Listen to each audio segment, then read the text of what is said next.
عبداللہ بن مبارک رحمۃ اللہ علیہ زور سے حدیث کی عبادت پڑھتے، جہاں تک آواز جاتی۔ اسلامک اسکالر الشیخ القاری مبشر حسن کے آفیشیل چینل القرآن مال تجوید کو سبسکرائب کیجئے، جہاں پر سکھلایا جائے گا نورانی قاعدہ، تجوید، قرأت، کمپیوٹر قرآن، وظائف اور پیش کی جائیں گی طلبہ کی ایکٹیویٹیز۔ علوم قرآن اور علوم حدیث کی مجلس ہے۔ اللہ اور اس کے رسول کے نزدیک وہ شخص سب سے بہتر ہے، خیرکم من تعلم القرآن، قرآن اور علوم قرآن اور علم دین پڑھنا ہے۔ اس کے برابر دنیا میں کوئی نعمت نہیں۔ خوش نصیب ہیں وہ طلباء اور والدین اور اساتذہ جنہوں نے قرآن پڑھا اور پڑھایا، اور وہ طلباء جنہوں نے علم دین پڑھا، اور ان کے والدین جنہوں نے یہ قربانی کی اور انہیں مدارس میں بھیجا اور اساتذہ کرام۔ ایک حدیث میں آتا ہے کہ جب کوئی شخص قرآن کی تلاوت کرتا ہے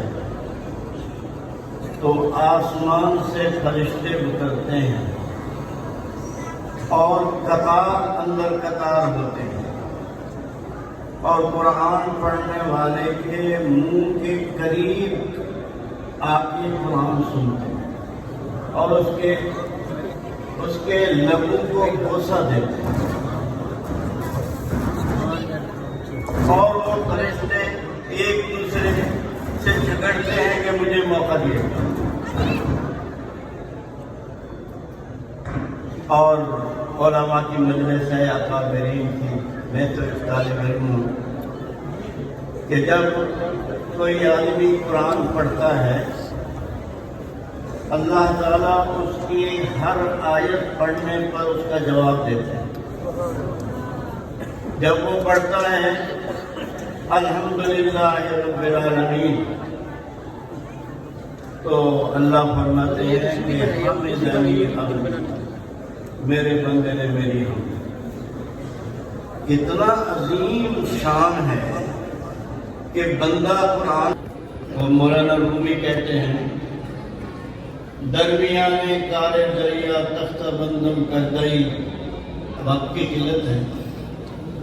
امام عاصم کوفی رحمۃ اللہ علیہ جو شیخ المجویدین تھے، مسجد نبوی میں کئی سال قرآن کریم پڑھا، ان کے منہ سے خوشبو آتی تھی۔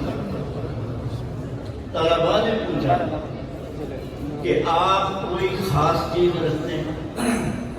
یہ تو الائچی کی خوشبو نہیں ہے، یہ کوئی مشک کی خوشبو نہیں ہے، یہ تو بڑی عجیب و غریب خوشبو ہے جو نہ ہمیں بازاروں سے ملتی ہے نہ کبھی ہم نے سنی ہے۔ تو امام عاصم کو بھی ٹالتے رہے۔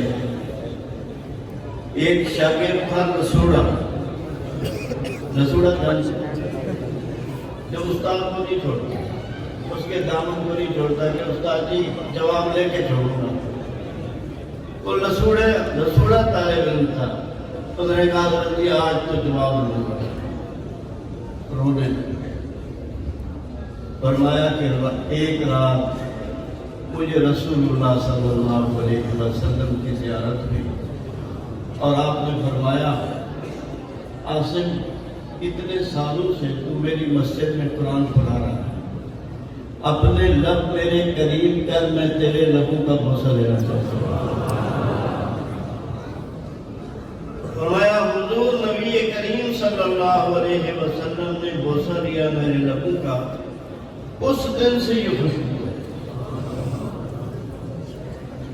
تو محمد ابن سیرین رحمۃ اللہ علیہ فرماتے ہیں ایک دفعہ میں بصرہ کی مسجد میں گیا نماز ادا کرنے کے لیے، دیکھا کہ اسود بن سری اس وقت کے بہت بڑے عالم تھے، وہ وعظ و نصیحت فرما رہے ہیں، اور ان کے پیچھے ایک مجلس ہے جس میں چند حلقے ہیں اور ان میں علم دین کے مختلف شعبوں کی تعلیم ہو رہی ہے۔ تو نماز پڑھنے کے بعد میں تھوڑی دیر سوچتا رہا کہ اگر میں وعظ و نصیحت کی مجلس میں جا کے بیٹھوں، ہو سکتا ہے کوئی ایسی نصیحت کی بات میں سنوں جو میری زندگی کی تبدیلی انقلاب کا باعث بن جائے۔ پھر یہ خیال آیا کہ یہ جو علمی مجلس ہے اس میں جا کے بیٹھوں، ہو سکتا ہے کوئی ایسا مسئلہ میرے علم میں آئے جو پہلے علم میں نہ ہو اور میں اپنی زندگی میں اس پر عمل کا اس کو حصہ بنا۔ تو میں اس سوچ میں کافی دیر بیٹھا رہا، لیکن کسی مجلس میں نہ بیٹھ سکا، گھر چلا۔ رات کو خواب میں نبی کریم صلی اللہ علیہ وسلم کی زیارت ہوئی اور آپ نے فرمایا محمد ابن سیرین، اگر تو علم کی مجلس میں بیٹھتا تو حضرت جبرائیل علیہ السلام کو وہاں بیٹھا ہوا پاتا۔ تو علمی مجلس کا مقام اتنا عظیم ہے۔ ایک حدیث میں آتا ہے نبی کریم صلی اللہ علیہ وسلم نے فرمایا، جو طالب علم دین حاصل کرنے کے لیے اساتذہ کے چکر لگاتا ہے، فرمایا ہر قدم پر 1 سال کی عبادت کا ثواب ملے گا، اور ہر قدم پر اس کے لیے جنت میں ایک شہر آباد کیا جاتا ہے، اور زمین میں جتنے حیوانات، چرند پرند، بری بحری مخلوق، مچھلیاں سمندر میں، اس کے لیے مغفرت کی دعا کرتے ہیں۔ فرشتے اس کے پاؤں کے نیچے پر بچھاتے ہیں، فرشتے آسمانوں کے لیے اس کے دعا کرتے ہیں، استغفار کرتے ہیں۔ حضرت ابو الدرداء رضی اللہ تعالیٰ عنہ فرماتے ہیں کہ ایک پوری رات کی عبادت سے میرے نزدیک ایک مسئلہ سیکھ لینا افضل ہے۔ دین کا ایک مسئلہ سیکھنا یہ پوری رات کی عبادت سے میرے نزدیک افضل ہے۔ اور امام عبداللہ ابن مبارک رحمۃ اللہ علیہ 1 سال پیدل حج کے لیے اور 1 سال حدیث پڑھاتے ہیں۔ آج تو کوئی پیدل حج کے لیے جائے، جیسے ایک لڑکی ہندوستان سے جا رہی ہے، کوہرام مچا ہوا ہے دنیا میں کہ جی ایک لڑکی ہے پیدل حج کے لیے جا رہی ہے۔ نعرہ تکبیر، سے نعرے کا جواب دیتے، نعرہ تکبیر، تاجدار ختم نبوت، وفاق المدارس العربیہ پاکستان، حضرت مولانا محمد حنیف جلندری، نعرہ تکبیر، تاجدار ختم نبوت، شان صحابہ، شان صحابہ، دینی مدارس، دارالمیتا قبیلہ، تاج وفاق المدارس، تاج وفاق المدارس، حضرت مولانا محمد حنیف جلندری، نعرہ تکبیر۔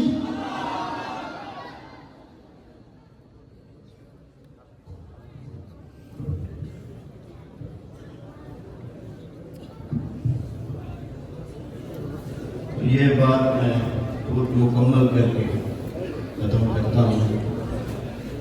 آئے وفاق المدارس تشریف لے آئے۔ تو امام عبداللہ ابن مبارک رحمۃ اللہ نے حدیث پڑھاتے تھے اور ان کے درس حدیث میں 40,000 طلبہ ہوتے تھے. کتنی؟ اور امام مالک عبداللہ بن مبارک رحمۃ اللہ علیہ زور سے حدیث کی عبادت پڑھتے. جہاں تک آواز جاتی پھر وہاں ایک آدمی کھڑا ہوتا. یہ لاؤڈ اسپیکر کے مکبر الصوت آلات نہیں تھے، تو ایک آدمی کھڑا ہوتا اور وہ حدیث زور سے پڑھتا اور آگے سنتے. فرمایا 1200 مکبر ہوتے، 1200 مکبر. یہاں الحمدللہ گئے گزرے دور میں حفاظ کی تعداد تو بتائی گئی 180 اور علماء کی 100 اور ناظرہ پڑھنے والوں. ہمارے اہل مدارس ناظرہ پڑھنے والوں کا ذکر نہیں کرتے. چلو انہیں اور زیادہ عزت نہ کی جائے، کم از کم اتنا بتا دیا جائے کہ اس سال میں ہمارے جامعہ میں اتنے بچوں نے ناظرہ قرآن پڑھا ہے. ان کا بھی اللہ کے ہاں مقام ہے، ان کی بھی حوصلہ افزائی ہونی چاہیے. تو 1200 مکبر تھے. ایک دفعہ امام عبداللہ بن مبارک رحمۃ اللہ علیہ ہندوستان میں تشریف لائے اور درس حدیث کیا. تو اس دور میں حدیث لکھی جاتی تھی کاغذ میں، قلم دوات لے آتے تھے اور حدیث لکھتے تھے. جب وہ مجلس ختم ہوئی، جو لوگ اپنی قلم دوات وہاں بھول گئے، پھینک گئے، وہ 70,000 تھے اور جو اپنے ساتھ لے گئے نہ جانے وہ کتنی تھی. تو امام عبداللہ ابن مبارک رحمۃ اللہ علیہ کی یہ شان تھی. وہ فرماتے ہیں کہ میں اگر مجھے یہ علم ہو جائے کہ یہ میری زندگی کا آخری دن ہے، تو فرمایا یہ دن میں پڑھنے پڑھانے میں گزارا. تو کسی نے ان سے پوچھا کہ کیا یہ ممکن ہے کہ آپ کو یہ علم ہو جائے کہ یہ آپ کی زندگی کا آخری دن ہے؟ فرمایا میں ہر دن کو اپنی زندگی کا آخری دن سمجھتا ہوں اور اس انداز سے میں علم دین پڑھتا اور پڑھاتا ہوں. تو یہ عظیم نعمت ہے علم دین. بڑے ہی خوش نصیب ہیں آپ لوگ کہ اللہ نے آپ کو اس جامعہ دارالعلوم کبیر والا سے علم حدیث کی دولت عطا فرمائی ہے. آخر میں ایک درخواست کروں گا آپ حضرات سے کہ جیسے حضرت مفتی حامد حسن صاحب دامت برکاتہم فرما رہے تھے کہ اپنے اکابر اپنے علماء کی اتباع کرنی ہے اور ان کے طریقہ کار پہ چلنا ہے، یہ بڑی اہم بات ہے. آج کا جو مادہ پرستی کا دور ہے، تو ہم علم پڑھنے کے بعد اس کی قدر دانی نہیں کرتے. ایک شخص مجھے کراچی میں ملا، دورہ حدیث کیا ہوا. وہ مجھے کہنے لگا کہ میں نے فلاں جامعہ سے دورہ حدیث کیا ہے. اس جامعہ نے ہمیں کیا کیا ہے کہ ہم نہ کہیں بینک میں جا سکتے ہیں، نہ کہیں بڑے ادارے میں جا سکتے ہیں. اس نے دیا کیا؟ تو یہ کتنی ناقدری. یہ علم دین جو اسلاف سے یہ چلا آ رہا ہے، یہ آپ کو حافظ، قاری، امام، مدرس یہ بنانے کے لیے یہی تو بنایا ہے. اگر آپ مادہ پرستی کے پیچھے گئے تو یہ علم کی نہ کریں. اس لیے میں یہ کہوں گا کہ کبھی ٹیوشن پڑھانے کے لیے کسی کے دروازے پہ نہ جائیں، ورنہ علم کی برکات کھو بیٹھو. اور کوشش کرنا مدارس میں ابتدائی طور پہ کچھ مجاہدات برداشت کرنے پڑیں گے، لیکن آخر میں جو مسخرات اللہ کی طرف سے آتے ہیں، من کان للہ کان اللہ لہ، تو آپ ہمارے قابلین کے حالات پڑھیں کہ آخری زندگی ان کی کس شان و شوکت سے گزری، اللہ تعالیٰ ہمیں عمل کی توفیق